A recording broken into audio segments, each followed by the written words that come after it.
gentlemen, please rise. The Honorable Appellate Court of the Third Judicial District of the State of Illinois is now in session. The Honorable Liam C. Brennan presiding. Please be seated. If we could call the case. 324-0567, the people of the state of Illinois, appellant by Laura Bylon versus Travion D. Terrell, appellate by Amber Boyd.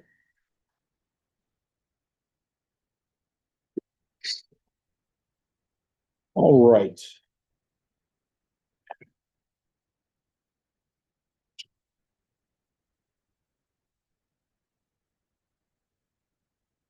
May proceed.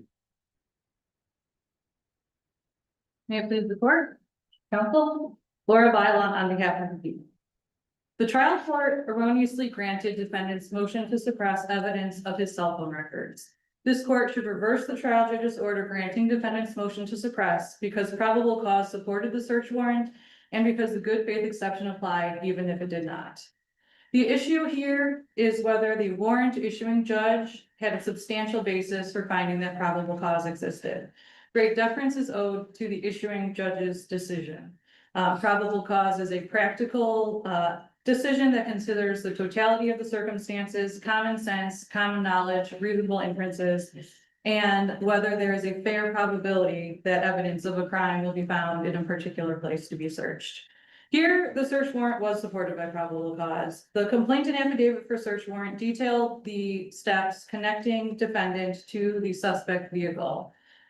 First, officers obtained the video surveillance footage of the suspect vehicle. They obtained video surveillance footage from the Hooters restaurant and the Rise dispensary, the restaurant being where the victim's car and the suspect vehicle first encountered each other, and the Rise dispensary footage capturing the chase of the victim's vehicle by the suspect vehicle. Can I ask about these photos?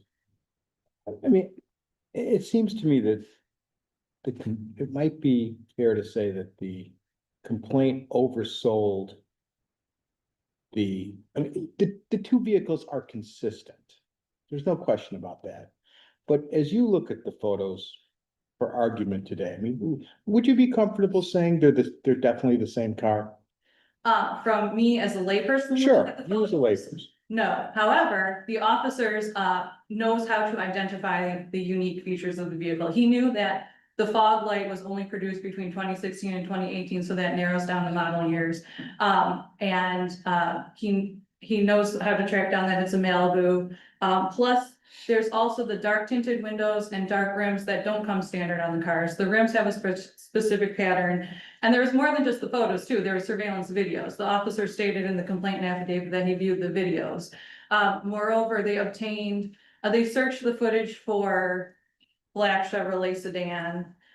As far as whether this could be the same car or many other cars out there, they searched for black Chevrolet sedan. They got hundreds of results for 4 days between Joliet, Crest Hill, and Shorewood. However, with the dark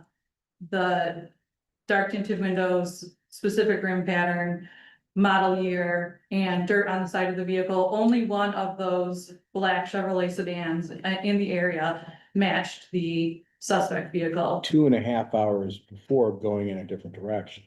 Well, if this vehicle was such a common type of vehicle that it's going to be all over the place, there would have been more than one that matched. Instead, only one matched based on all those characteristics put together, which the officer knew how to attach the significance of them. I don't know that this is in the record, and if it's not, you can just tell me it's not and move on, but can you just describe what this flock system is? That is not on the record. All right, continue. So all I know about the flock system is that there's cameras in Plainfield, there's cameras in Joliet, and there's cameras in Shorewood that were searched. So it's whatever these cameras that happen to be in places that law enforcement are using captures. And I know that they captured, I believe it was referred to as hundreds of vehicles when they searched black Chevrolet sedan, which is the general type of the car. But I know that only this one vehicle registered to defendant was the only one that matched the picture, matched the criterion from the surveillance videos and surveillance footage. So if this had turned up dozens of cars that also matched that vehicle in the area, then yes, the officers couldn't be sufficiently wouldn't be a sufficient probability that the suspect vehicle was the vehicle depicted on the flock footage.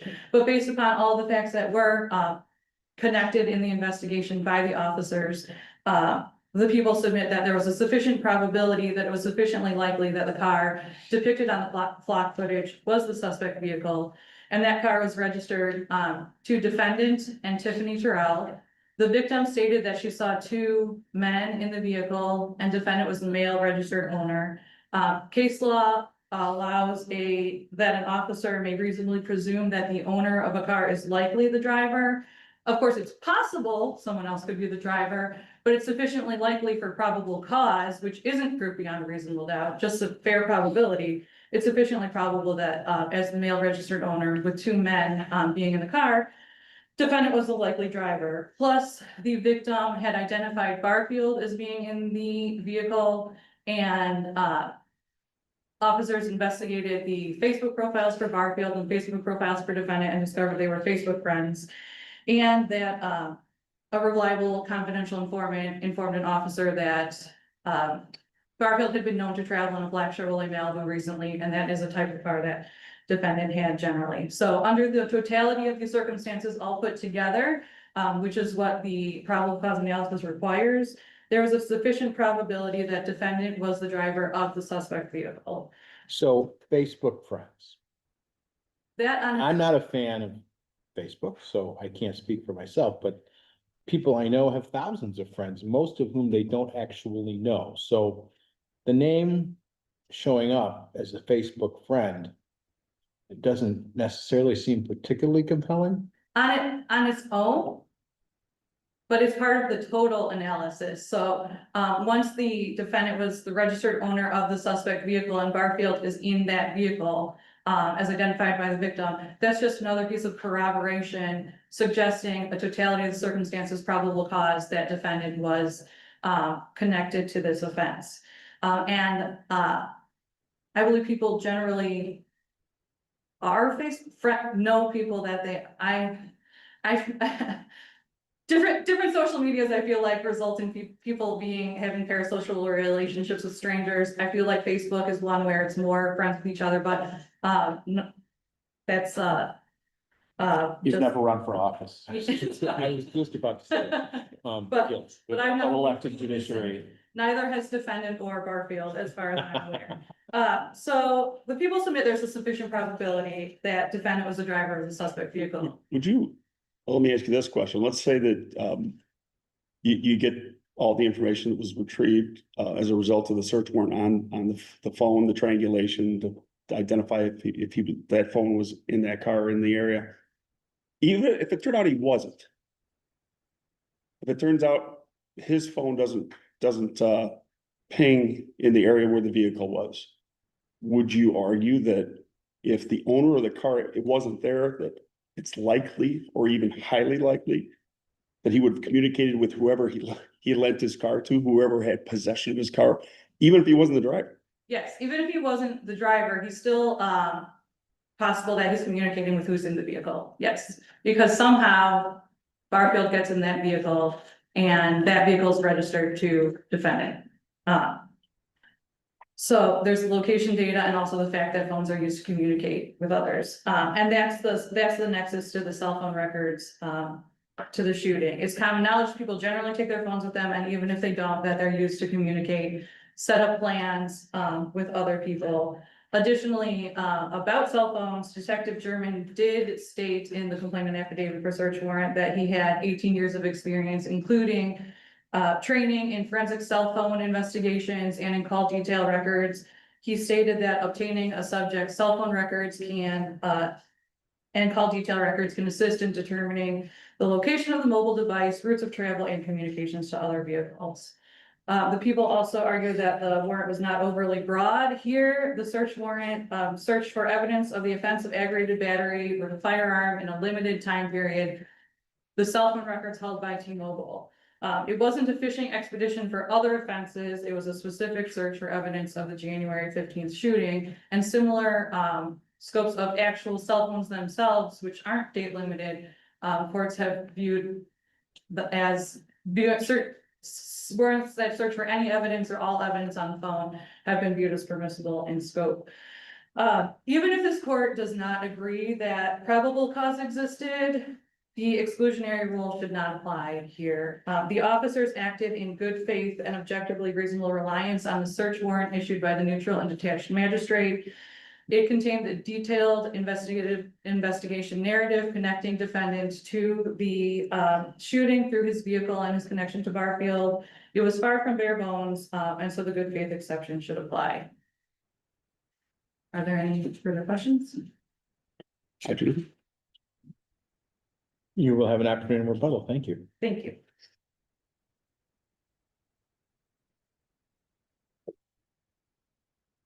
Good morning.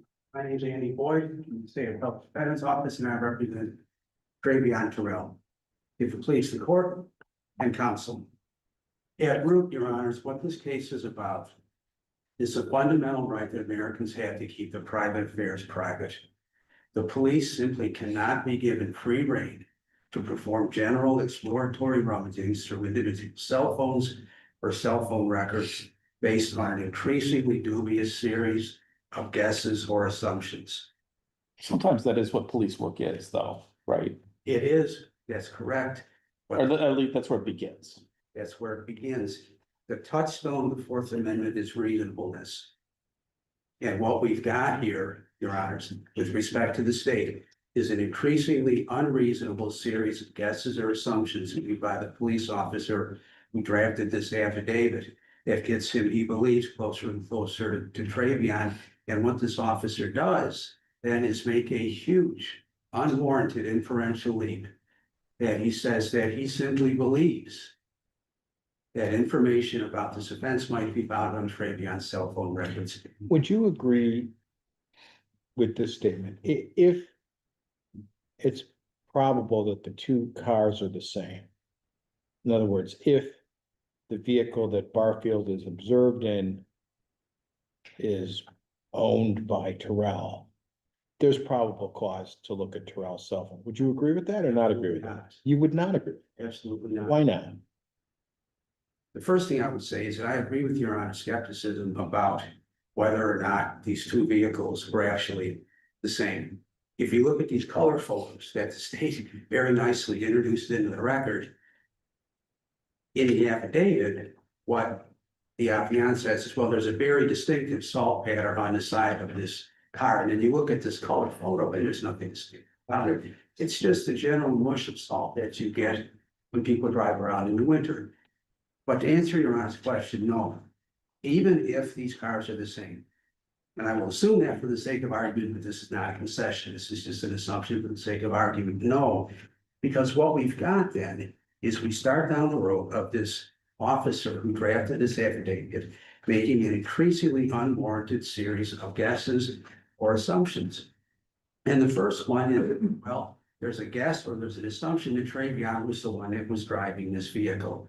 Yes, he was one of the registered owners of the car. One of two people were registered owners of this car, Travion and Tiffany Terrell. And it might be a logical inference that generally the owner of the vehicle was the one who was driving it. But in this particular case, the individual who was driving the victim's car wasn't the owner of that car. Ms. Byron, in her summation, indicated that it was, I know that the victim identified Barfield as being in the car. And then she indicated that it was also indicated that another person in the car was a male. That wasn't my recollection, but do you agree with her as it relates to that? That's correct. Another male was identified. So that was the case. Yes. So we have two males in the car, which wouldn't that suggest further that it might not be Mrs. Terrell? It certainly suggests that it's whoever Tiffany Terrell was. It suggests that it's not her, but it doesn't necessarily suggest that it was Travion, because again, it's just a guess. It's just an assumption. And again, to repeat, in this case, it's a bad assumption because the victim was not driving the car. The victim was driving the mom's car.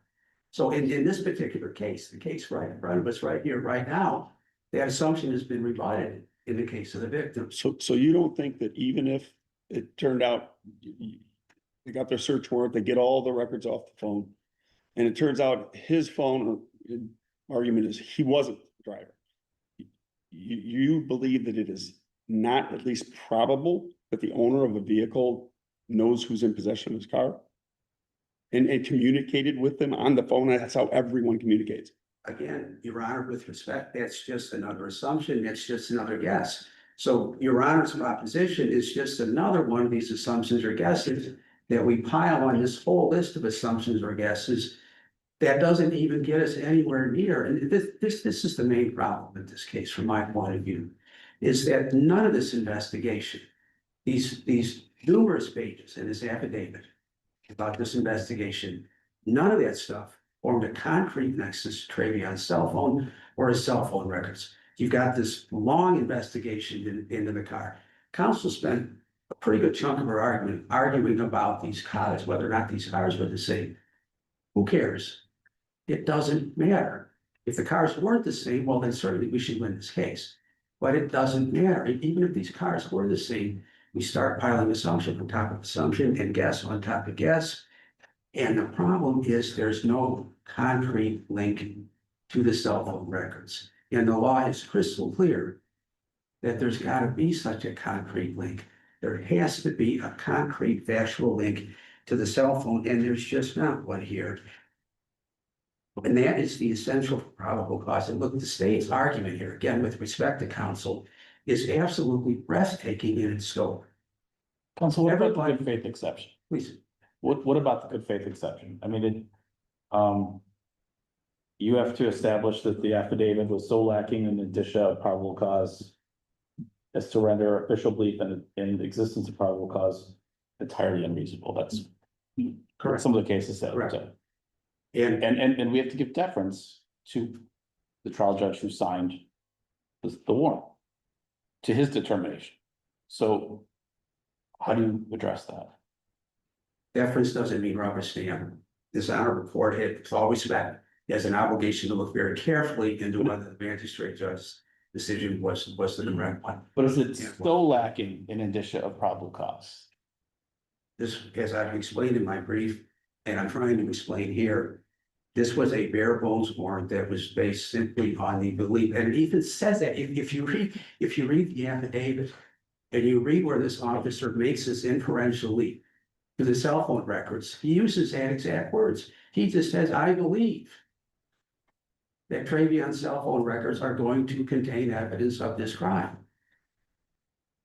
And that's after 10 or 11 pages detailing this investigation into whether these cars are the same, into how they got this guy's Facebook accounts, how they got these guys' phone number, how they got his license plate. And then he simply makes this jump, this huge inferential jump, and he says, I therefore believe that there's evidence related to this crime is going to be found. Back to Justice Peterson's point.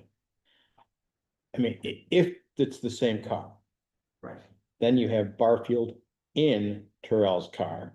You have you have another man, at least unknown, in the car, but it's Terrell's car. And they are Facebook friends, whatever that weight you want to give that. And you have this independent person saying that Barfield's been, tooling around in a Malibu lately. Why would it be unreasonable to suspect that there would be conversations, texts, things related to Barfield and why Barfield's in Terrell's car, if it is Terrell's car and Barfield's in it? Why would that be so unreasonable? With respect, Your Honor, you're making the same inferential leap at the. I am. I'm asking why the leap is unreasonable. Because it relies on this general idea, and we're just pulling this from outside the record. I don't even know where this comes from. But this general idea that the state says, well, everybody knows that everybody has cell phones. Everybody knows that everybody takes these cell phones everywhere. Well, we Everybody do knows. know though that Terrell has a cell phone and we know that Barfield has a cell phone. Because those are the two records we're requesting. Well, we know that because this warrant was executed. They didn't- No, we know, what were the two phone numbers that the warrant was seeking to be searched? You're right, excuse me. Right, so we do know they had cell phone. We did know they had cell phones, but look, Everybody doesn't take their cell phone everywhere. That's just not true. If what we're gonna do here is go outside the record, then okay, let's do that. I would take my cell phone everywhere. This case isn't about absolutes, it's about what's reasonable. Sure, sure. And what the state's asking is absolutely unreasonable. The Fourth Amendment simply cannot be stretched as far as the state wants to stretch it.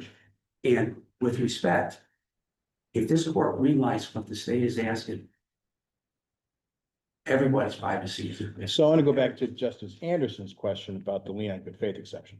I don't think deference to the magistrate is relevant to the Leon good faith question. But what is relevant is we do have an officer who, maybe the officer got it wrong. And maybe you're right. And, you know, the fact that it's probably the same car, that Barfield's in it, that they're Facebook friends, maybe altogether that's just not quite enough to issue the warrant. But is it so deficient that we think essentially this officer was trying to do a subterfuge on the court? I mean, it's doesn't, we want officers to get search warrants, and that's the point of the Leon good faith exception, right? Unless what they're doing is so obviously deficient, we're gonna ultimately not employ the exclusionary rule if they went through the effort to get a warrant. How is that the correct ruling by the trial court? I refer your honor to this Manzo case that I cited in my brief. And there's a quote here that I think answers your honor's question. A bare bones affidavit states only suspicions, beliefs, or conclusions without providing some underlying factual circumstances regarding veracity, reliability, and basis of knowledge. A bare bones affidavit is conclusory, one that asserts the affiant's belief that probable cause existed. That's what this affidavit is here. It's conclusory. It simply states the officer's belief. There is a huge inferential leap that this officer took between the investigation into these automobiles, between the investigation into the Facebook accounts, and finally coming up with these phone numbers to, okay, I'm going to assume I have a suspicion. I'm going to make a conclusion that there's evidence related to this offense found in Mr. Durrell's cell phone records. And that's why this is bare bones. To answer your honor's question, it goes right down the list of the factors that the Manzo court used to determine whether or not an affidavit was bare bones. Suspicions, beliefs, conclusions, without providing underlying factual circumstances. That's what happened here. That's exactly what happened here, and that's why there's no good basis for this warrant. That's precisely the problem. And if your honors aren't convinced that this was a bare bones warrant, well, then it certainly was overbroad. It certainly was overbroad. Now, I will acknowledge my unfortunate So error. it said either nothing or it said way too much. Sounds, you're saying it was either bare bones or it was overbroad. That seems like you're saying it was either nothing or it was a lot. Well, if only one of those is needed to find that the good faith basis wasn't satisfied. It was bare bones, the good faith basis wasn't satisfied. It was overbroad, the good faith basis wasn't satisfied. In my personal opinion, it's both. If it's the overbreadth issue, does the whole warrant fail or just the overbroad nature of certain requests fail? The whole warrant fails because the whole warrant is based on this series of assumptions. But overbreadth has to do with what's being sought. Is that not so? Overbreadth has to do with what's being sought. That's absolutely correct. So, I mean, if some of what's being sought is permissible and some is overbroad, beyond the pale, outside the scope of what they should be asking, why should the whole warrant be quashed? First of all, because it's bare bones. But I'm just focusing on overbreadth as an alternative basis to not employ the good faith exception. Because this warrant authorized a search into virtually the entirety of these cell phone records. And the same assumptions are required in order to get anywhere in this warrant.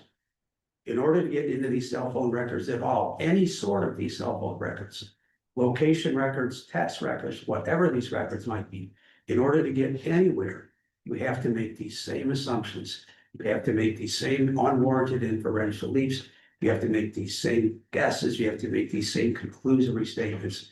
That's why the entire warrant fails, not just part of it, the entire warrant.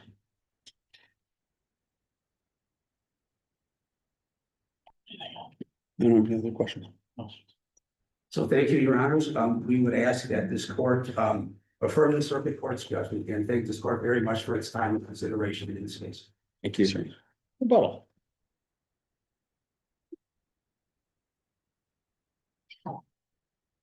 The people will address a few points from defendant's argument. First, concerning the privacy concerns. The privacy is protected by the requirement that officers get a warrant. In this case, officers got a warrant. And the exclusionary rule is not meant as a remedy for an invasion of privacy. Instead, its purpose is to deter future Fourth Amendment violations. And here, where officers relied in good faith on the search warrant issued by the judge, that the good faith exception should apply.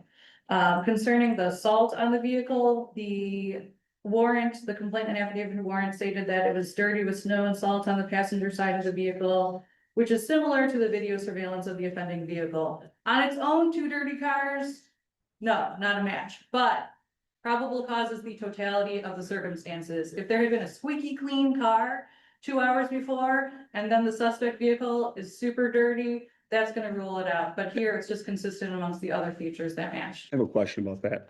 So in the affidavit, the officer, I'm gonna summarize, basically says, I think the pattern of dirt and salt, because it was winter, looks the same, like it's the same.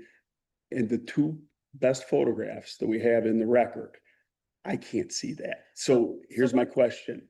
If what was attached and what's in the record that we get to look on the corroboration issue doesn't quite fit what the officer has said, are we allowed to still take the officer's word for it? What picture was he looking at if we couldn't see it in the ones that were attached? Well, the officer also had the video surveillance footage, which would show the cars in motion, and he didn't say, this is an exact match. Someone wrote on the side, this is Barfield in the car with me, defendant. No, that's what he said, is on page 13 of the complaint for search warrant, which he just said that the vehicle appeared to be dirty with snow and salt on the passenger side of the vehicle on the flock safety images, which is similar to the video surveillance of the offending vehicle. So he didn't say it's an exact match. He didn't oversell it in the complaint and affidavit for search warrant.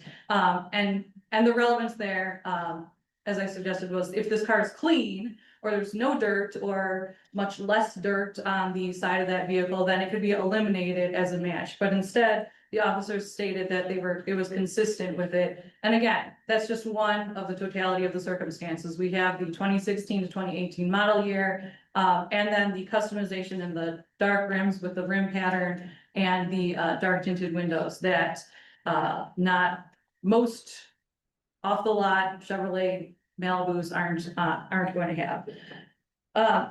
Additionally, defendant has asserted that there's just assumptions and guesses. The people respond that it's instead a consideration of the totality of the circumstances with common knowledge and reasonable inferences. And the good faith exception boils down to whether officers could believe in good faith that these two vehicles were sufficiently linked. Well, that's why officers sought the warrant. They presented the information they had about each vehicle to the warrant issuing judge, and for the warrant issuing judge to determine whether there was probable cause. The warrant issuing judge said yes. Having obtained that search warrant, the officers could reasonably rely on it in good faith, so the good faith exception should apply.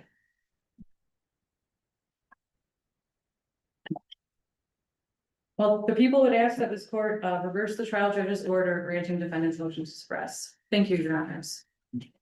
Well, we thank both sides for a spirited argument. It is an interesting case. We'll take the matter under advisement and render a decision in due course. Court is adjourned until the next argument. Thank you. Thank you both. Recess as stated.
This court is now in session.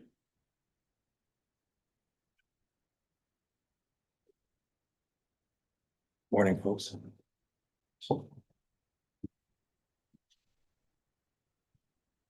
Please be seated.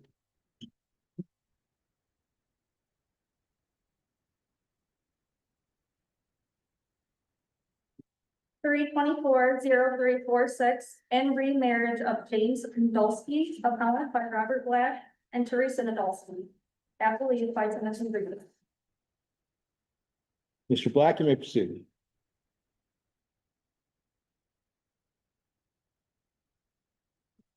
Thank you, Your Honor. Good morning. May it please the court and counsel.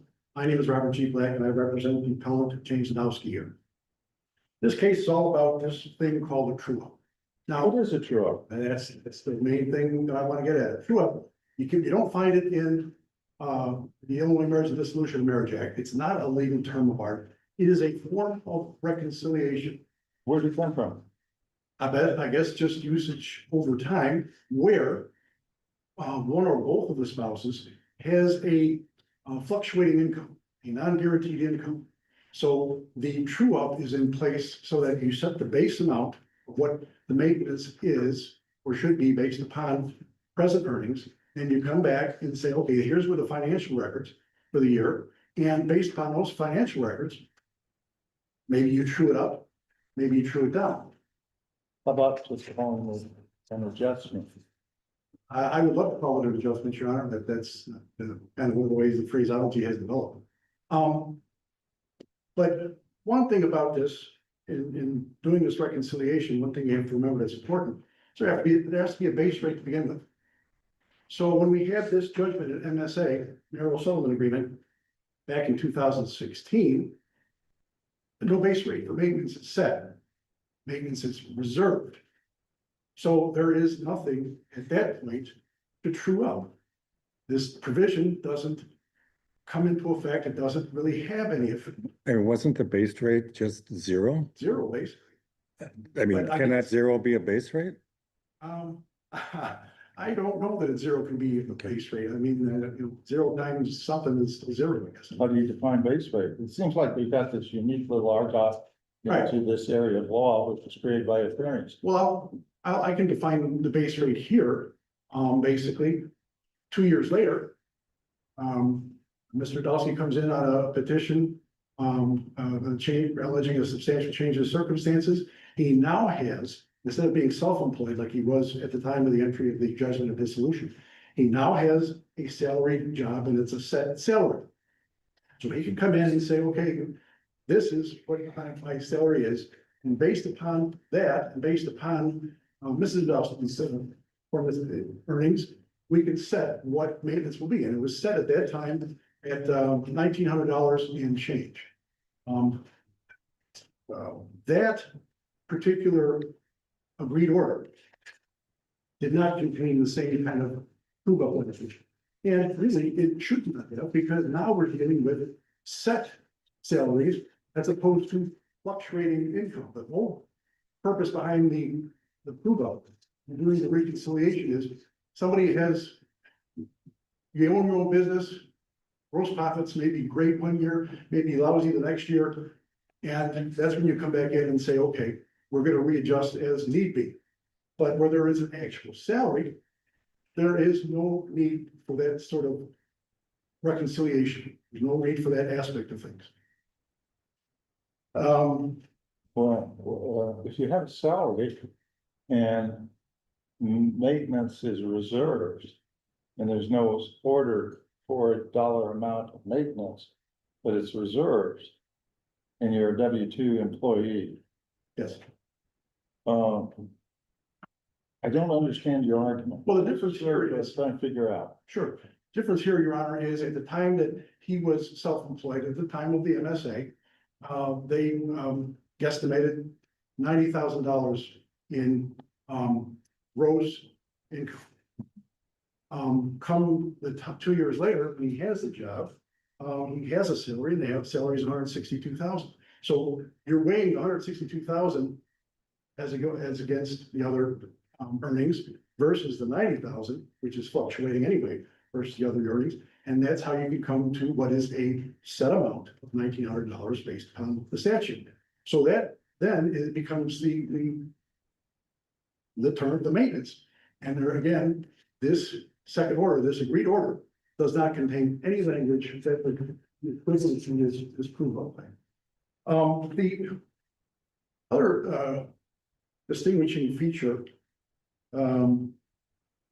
about a CUPO as it's developed is that the true-up provision itself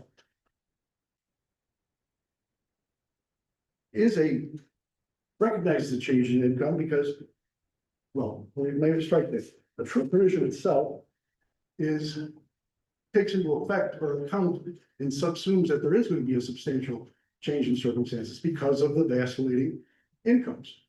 So here, when we came back in 2018, a substantial change of circumstances was alleged. There isn't or wouldn't be a substantial change of circumstances if back then we had, or wouldn't be a need to do the substantial change of circumstances if back then we had the working true-up provision with some sort of base amount salary. So the fact that there is What does substantial change of circumstances go to? I mean, am I correct? The MSA said, in effect, it did award maintenance, didn't it? it reserved maintenance, there was no award of maintenance, Okay, so no formal award of no maintenance. formal award. But it required him to pay maintenance if his income went up, did it not? You know, and I think that's kind of the rub, that's kind of the interesting thing here, Your Honor, is that, it's set at zero based upon these levels. And how do you true up or prove up from no base amount? I apologize, Justice. Oh, no, that's fine, and. Yeah, because you define, sure, but isn't it basically a review, an adjustment as a true up? It is, however, we have this order, agreed order, from 2018 that says, okay, your income now is this, it's set, you know it, your salary is this, your employed is supposed to self-employed. So based upon that income, Well, self-employed is still employed. well, yeah, but self-employed. He's a salary worker as opposed to a business owner. taking Right, a profit. so, self-employed is not salary, I mean, it's just, Well, so. Now you have a salary in place, a definitive job. And that salary can be articulated, they know it, they match the levels. Here is what the parties agreed upon as the maintenance, monthly maintenance from this point forward. And there is no like provision for a true up here because there doesn't need to be one because we don't have the widely fluctuating potential incomes. Does that answer the question? You know, and I look at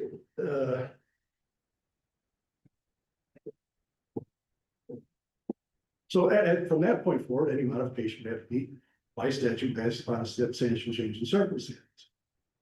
Now, I look at this Article 3 of the MSA way back when, and it's a little difficult to follow. I think one of the things that you see right away is the numbering system. The numbering system has, at one point, you got a 1 with an underline, a 2 with an underline, then you've got a 3 with no underline and no indent, and then you've got another 3 with a period and an indent. It's just very confusing, but the thing of it is that it talks about a base rate and there's no base rate, and it talks about their a change in circumstances in what is numbered paragraph 3 without anything after it. That it shall continue until such time as there is a change in circumstances. And there's a problem, there's a rub again, that when you do have that set up for a true up, you're already presuming a change in circumstances. So then why would this say change in circumstances? That doesn't coalesce, it doesn't make any sense.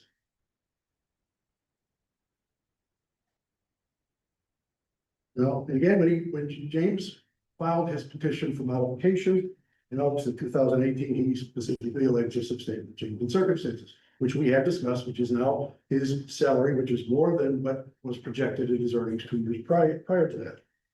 When the trial court sent its order, then the agreed order, it set that amount per month, which is equal to the guideline maintenance based on 162,700 of income for James and 69,852 for Teresa. Now, as an aside, this has been ongoing for some time. So we have the judgment in the MSA 2016. We have the petition filed in November, in 2018. We have the reorder November 2018. We don't have anything by Teresa filed until 2023. It begs the question, why the delay? I mean, if she was so certain that there had been a reason to come back in because of an adjustment of income was needed, it's a long time to sit on your hands. That would be my observation. Well, and two, next recognized feature of doing a prove-up is financial records. I think the record here is, charitably, I'll call it bereft of real information about financial records and financial information. I think what happened here is that there was an exhibit to one of the trial briefs that said, here's what I believe it should be. And then the court adopted it without any discussion, without any viewing, without its own calculations. And there's a problem there. And relatedly, the court at one point ruled that Mr. Podolsky had no credibility because he didn't recognize the term true-up. That meant he must be not truthful because he didn't recognize the term true-up, even though they had been emailing back and forth about whether there should be differences. Well, this is just a dispute between them. I don't know how many people know what the term true-up is. I didn't before this case, and I suspect that most people in the public would not know it either. So for the fact for the trial court to say, I'm disregarding all of your testimony because you said you didn't know what true-up, you said you heard the first term true-up in January, but you have these emails before then. I think that's just an abuse of discretion. And that lends itself to the fact that the court said, okay, here's the figures that she provided me. I'm not going to believe him or listen to anything that he has to say. And these are the figures I'm going to accept. I think that's wrong. I think that's an abuse of discretion, presuming that we still have a situation where that needs to be considered.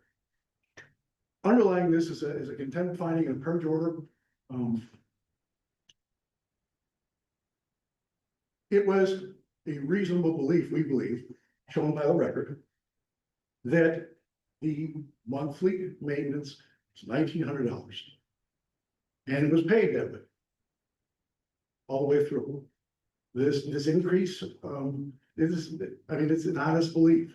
I don't think that even if we presume that there was some sort of change intended, and we don't believe there was by way of the record and the documents, but even if we presume that, it's an honest belief. What about the failure to notify Teresa of the income increases in a timely manner? And doesn't that go to his good faith? Well, it would certainly if it was under a petition for change based upon a substantial change in circumstances, that would be part of the allegations and that would be part of the proofs. But that's not what we have here. That didn't happen here. I mean, how do you square that with him sending a number of $1,818, in other words, doing his own recalculation, with him not thinking a recalculation was important? That was, if I'm correct about the record, that was a 1 month thing, and that was corrected subsequently. So I mean, but he recalculated. He did. And never once did he say, I'm not required to reconcile. As part of the basic back and forth here, the record shows that there was a recalculation. There was apparently some sort of a combination that was attempted to be reached, and when based upon his calculations, this is what it showed. But the record also reflects that what was ordered by the agreed order of November 2018 was routinely paid. Might have been a couple dollars off, might have been a couple days late, but it was paid. It was all paid up.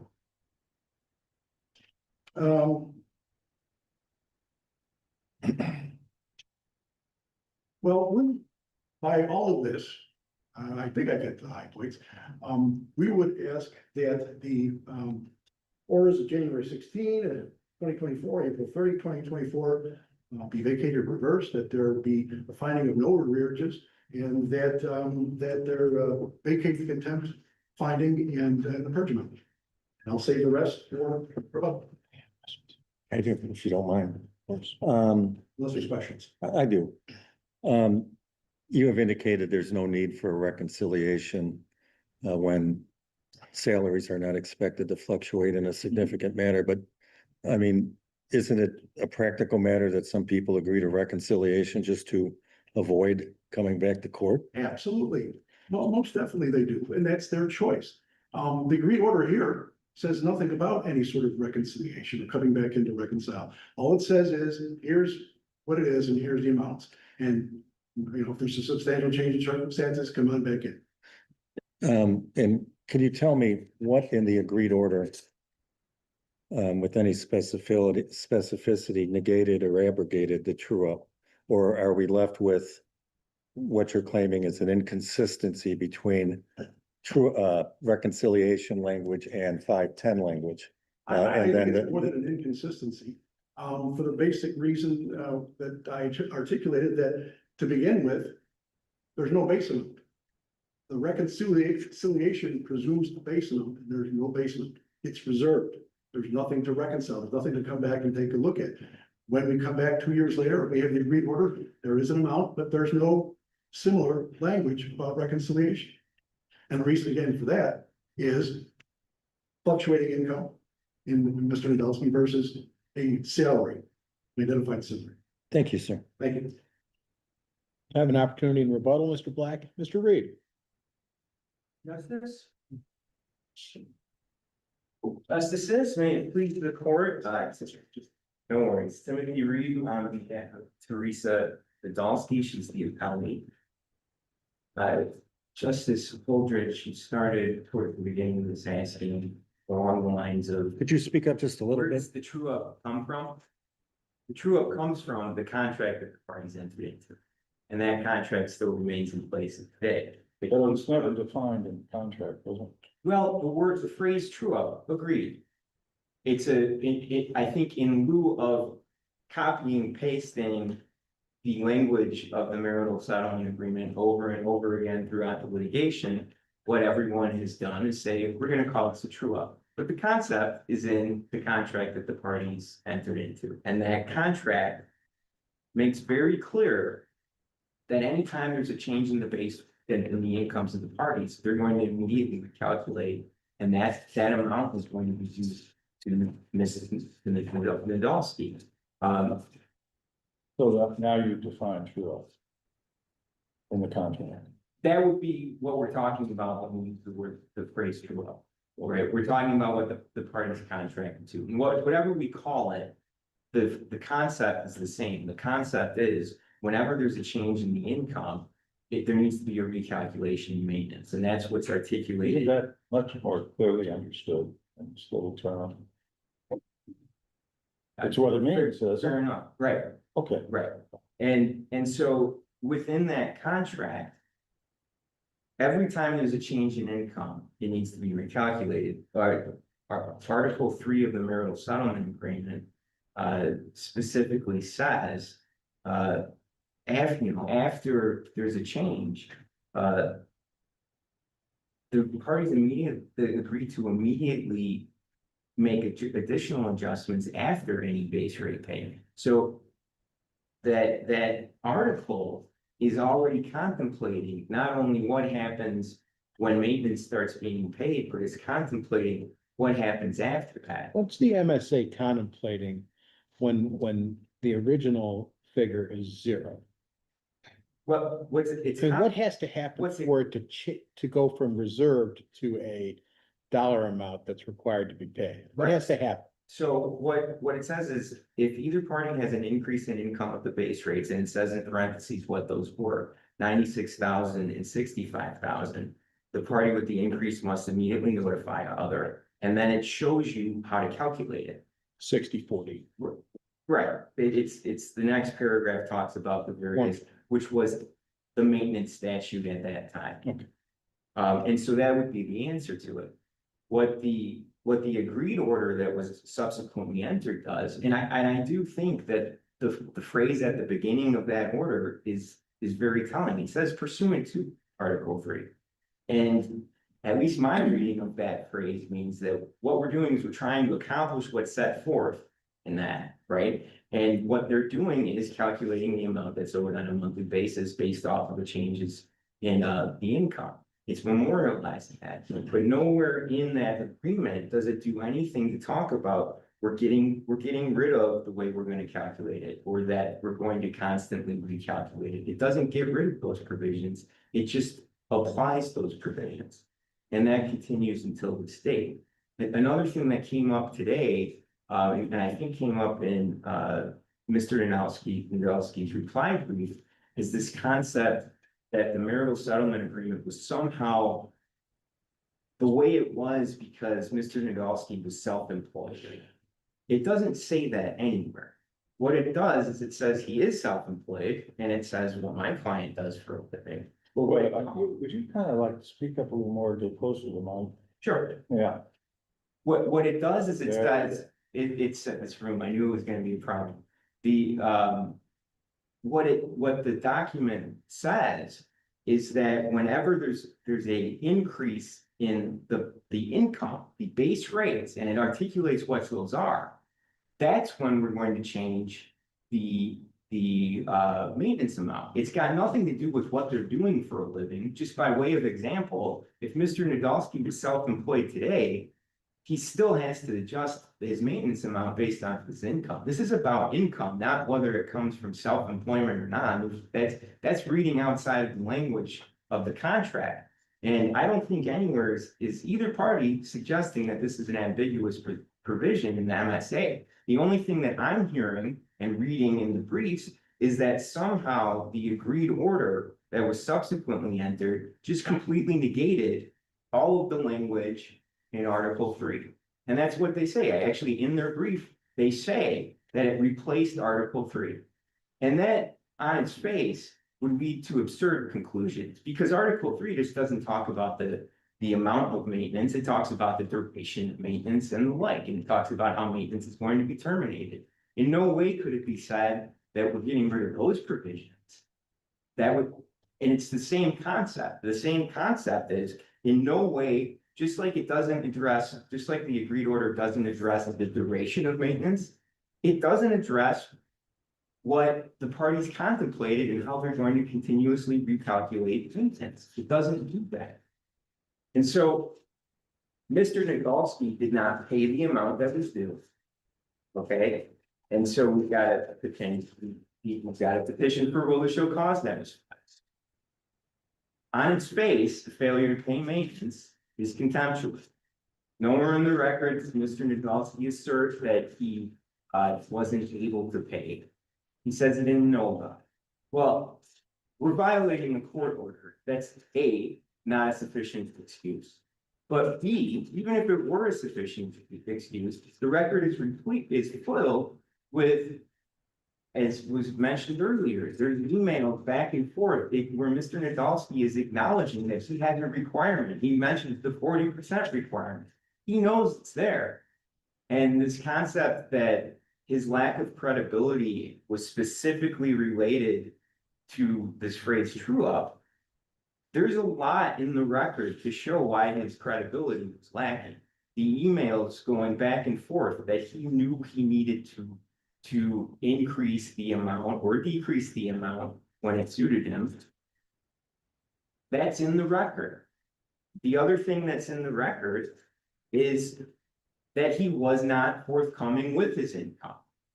right? In fact, the emails that were being exchanged, that was during a period of time where he thought that he could get a reduction in maintenance. Because the amount that he was proposing was going lower than the amount that was agreed to.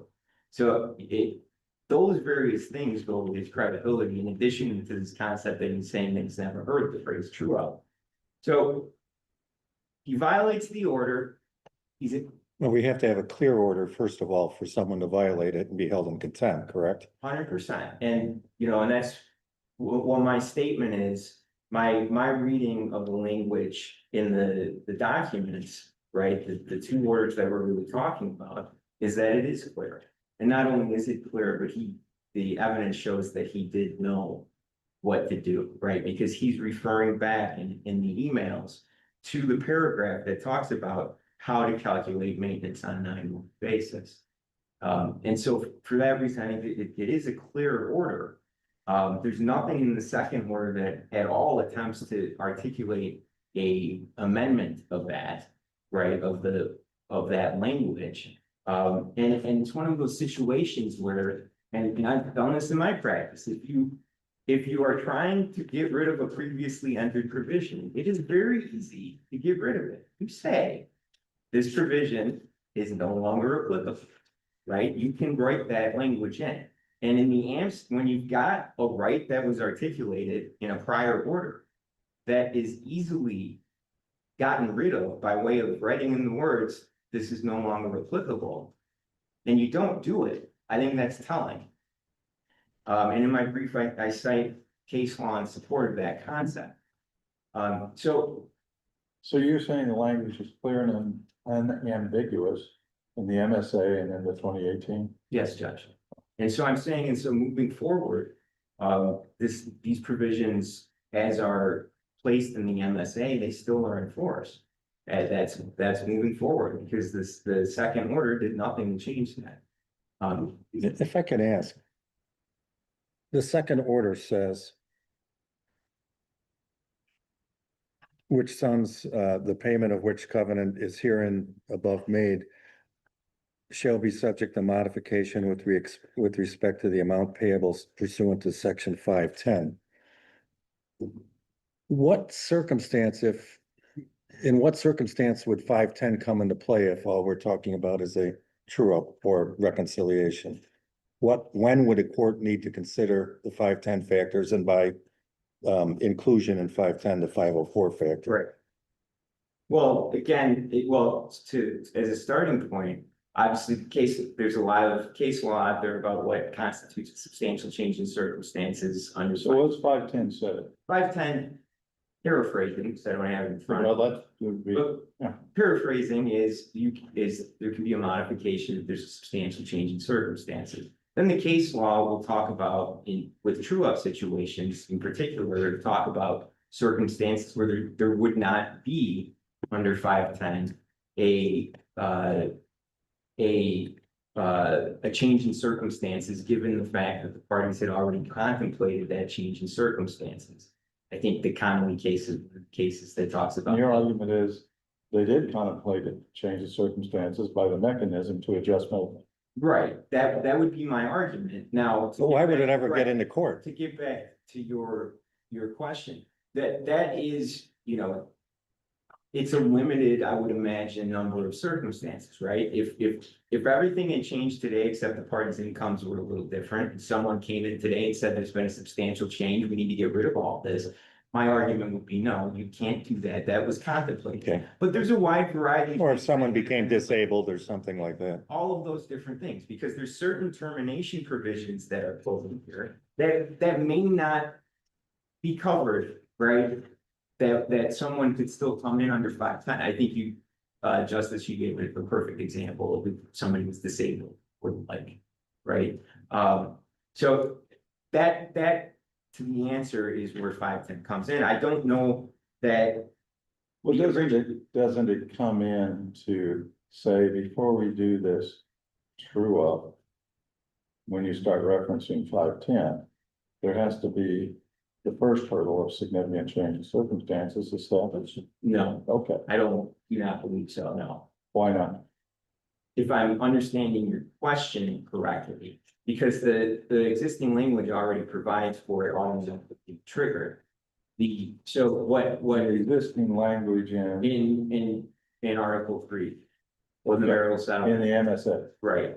And so the substantial change comes in, there's nothing in the marital settlement agreement that waives. So you're saying 510 So- doesn't really apply here, because all we have is an adjustment Right, of a maintenance obligation right, from the 2018 amount set. Is that correct? correct. Okay, And, So, and there's so, 510 wouldn't even apply then, because. not in this case. Yeah. I think what counsel was arguing is that somehow was the agreed orders way of eliminating the true up language. And my counter to that is that if you wanted to eliminate the true up, pardon me for using the phrase, but I think we know what I'm talking about. If you wanted to eliminate the true up language, there's an easy way of doing that than saying seven, then kind of ambiguously saying, well, now 510 applies, right? If that's what they were thinking, then they could have said it, and they didn't. And so I don't think it makes any change in how you apply the marital settlement. But isn't it almost like a rule that 510 applies before you go and get the maintenance? It would be, and that I was getting to that point is at the time that the MSA was entered, 510 applied. Right? There's no statement in here that says that it's not modifiable maintenance, right? That you can't change this order. So to my positions, it didn't happen. Again, this is speculation. That order was entered just before the maintenance law was about to change. And there was a lot of language subsequent to the 510 language in the agreed order that made clear that the tax consequences associated with this new order are the same as they were previously, right? Because we're still using gross. The reason why they're using gross income on this is because it's deductible to Mr. Nadolski and it's includable as income to my client. If that would have been entered 5 months later, then at that point in time, it would have been questionable. It's been resolved what the answers are now, but it would have been questionable how that would happen at the time. So resolved with the, well, I couldn't understand here. It's the issue of what we're gonna do in that circumstance is now is resolved in sort of when we modify maintenance today with an existing order, an order that existed prior to the change. We know how we're going to deal with that now, but at the time, that would be my guess as to why all that extra language is in there. I believe I'm out of time. But if you have any more questions, I'd be happy to do that. I don't think you, sir. Thank you, Mr. Reed. All right. Mr. Black, rebuttal.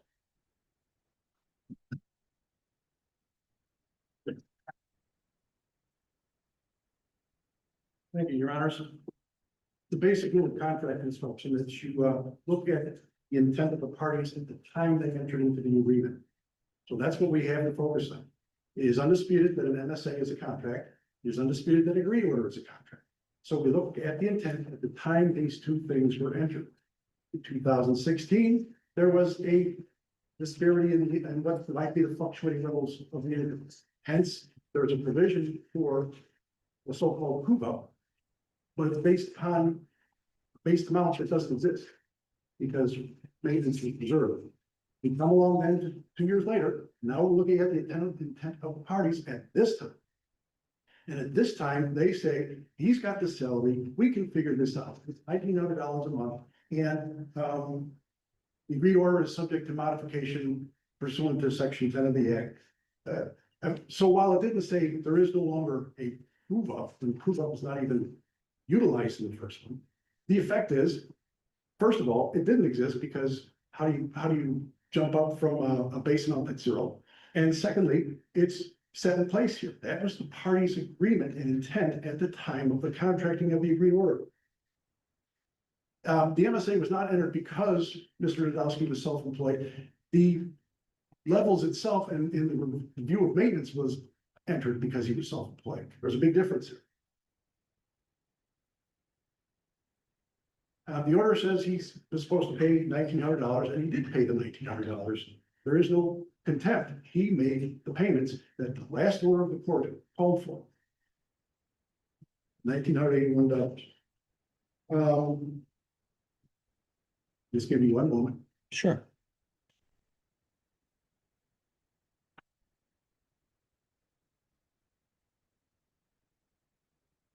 And again, we come back to the fact that by saying that there is a provision for change of circumstances in the reorder, you're basically saying there is no proof, because the proof of takes that into account and that doesn't factor in. Unless there's any other questions, Your Honor?